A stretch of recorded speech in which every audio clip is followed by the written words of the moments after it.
Hey everybody, I'm back to talk about last Friday's episode of The Mandalorian. As you can see, I'm still posted up in the garage. I got my cigar, chilling. I thought this would be a good time to talk about last week's episode of The Mandalorian. Now, as I mentioned in our video why do I keep speaking in the plural?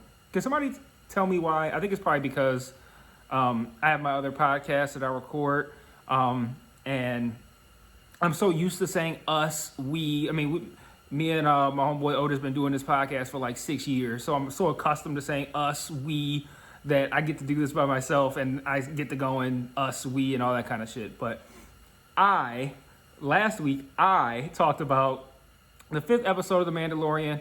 Actually, was it the 5th? No, it was the 6th. It was the 5th. The 5th episode of The Mandalorian, entitled The Jedi, that had the live action debut of Ahsoka Tano. I also talked about my experiences with The Mandalorian and, kind of like how I've interpreted the show, what I've come to expect out of it, what I no longer expect out of it, and just kind of going along for the ride. Having said that, this episode further propelled the main storyline. So like I said last week, talking about episode 5, we had generally the show goes where it's like, okay, the Mandalorian has a mission. In his quest to achieve that mission, he consistently gets diverted into these side missions. And that's kind of like how each episode goes. It's like, oh, I have to do this next thing. On my way to do this thing, these people are like, hey, Mando, we need your help with this. He ends up helping, and that's the episode. And we don't get very much further development of the main plot line. Last week, we had that with the Ahsoka episode, and this week it's furthered. This episode is called The Tragedy.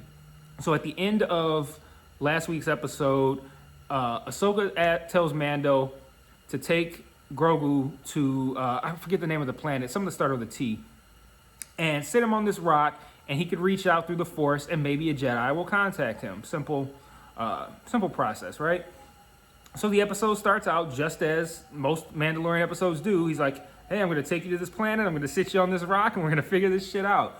And to my surprise, they arrive immediately at the planet, immediately go to that rock, and he immediately sits Grogu on top of this rock. I'm telling you, there's an opening scene where Mando's playing with that little ball that Grogu likes on the ship, and then they're there. So I'm telling you, 2 minutes maybe, 3 minutes before they're actually on this rock.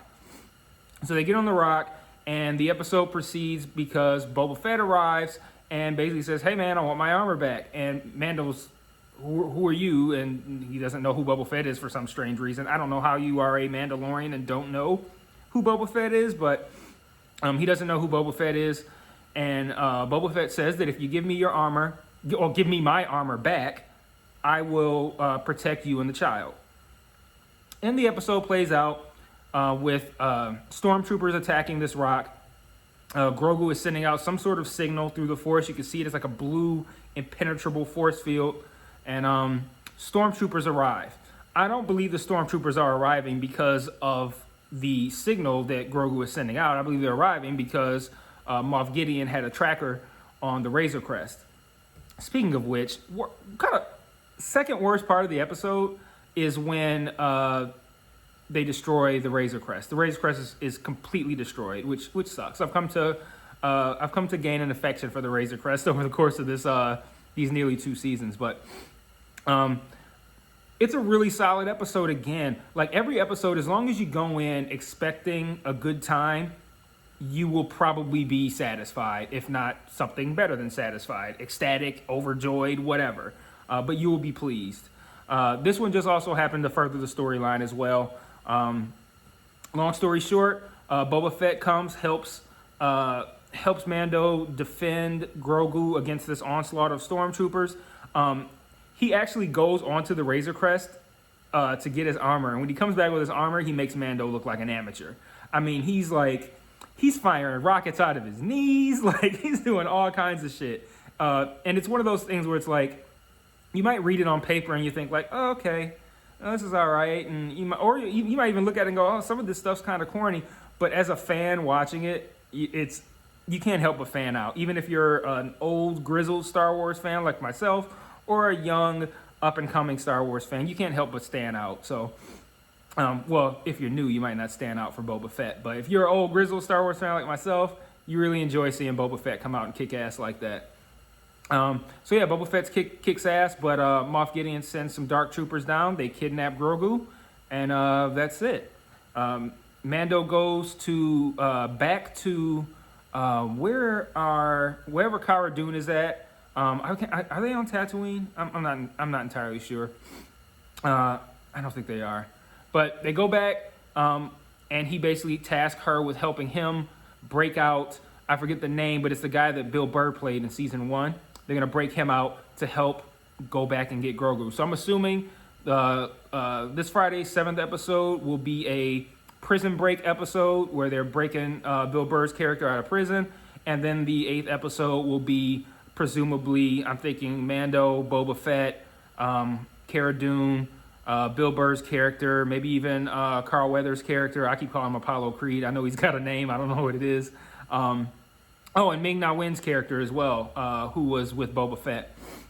So, and I'm assuming that will be all of them versus Moff Gideon and Stormtroopers in an attempt to get Grogu back. I don't expect them to get Grogu back next week.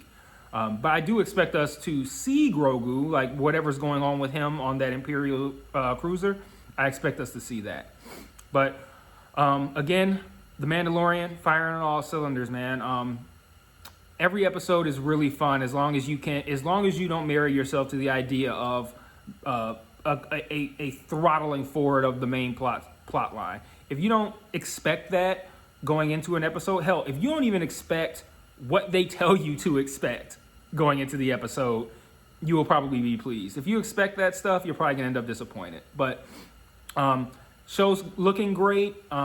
It's fun as hell every single week. It's one of my favorite things to do on Fridays, to get smacked and watch The Mandalorian. I absolutely love it. So definitely check that out. I know I tell you guys, I watch it so you don't have to. This is one you should be watching. I will be coming out at some point with I'm going to give it till the end of the year, but sometime in very early January, I'm going to put out a top 10 TV shows of 2020. The Mandalorian will be in there. So highly recommend. Check that one out. I'll be back soon with, again, Saved by the Bell reboot and Big Mouth.